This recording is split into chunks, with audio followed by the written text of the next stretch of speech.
Hi, free friends. I hope that you are doing well today. I am so thankful that you were able to join Free Up Kids for Explore Outdoors Week. We did so many fun things. So we started off the week with a dance, of course, and then we did a little painting. We had the opportunity to journal outside, and we also did some plant investigation.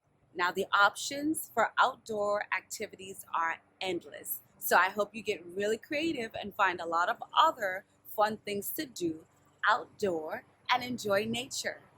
Now, today we decided to end our Explore Outdoors week with an awesome activity that anyone can do at anywhere and anytime, especially outside. We're going to read a book. Now, I picked a pretty fun one for us. It's 50 things you really need to know, yucky stuff. And this book is by Nicola Baxter. Now, I'm not going to read all 50. I'm just going to go ahead and read to you the last 10. Number 41. Worms help to recycle dead plants. They eat almost anything that was once alive, breaking it down and passing it out as rich compost. So they're eating it, it's going through their bodies, and it's coming out as compost to help other things grow. Interesting. Number 42. Other animals help too.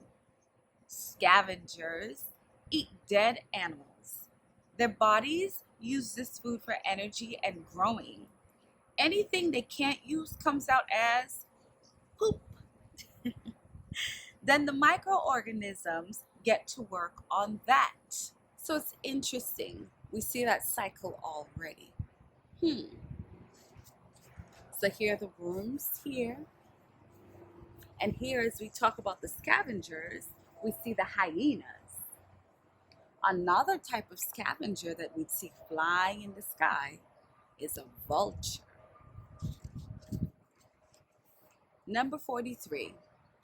Flies lay their eggs on decaying plants and animals.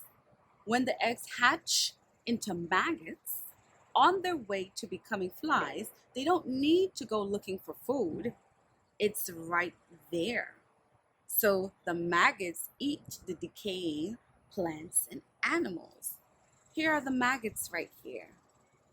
They do the dirty work. They eat it. Number 44. Humans have learned from what happens in nature.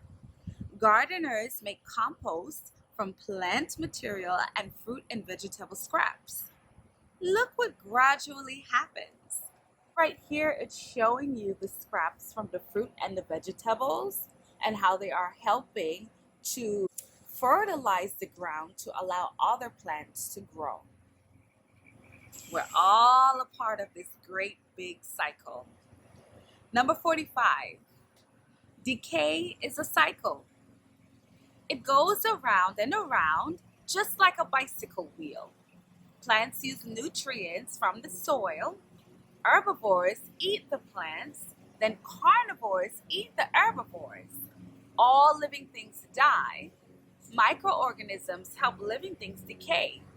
Nutrients go back into the soil. We're all a part of this great big life cycle. Pretty neat. Number 46. Would you want to grow up in a decaying home? I don't think so. Australian bush turkeys do.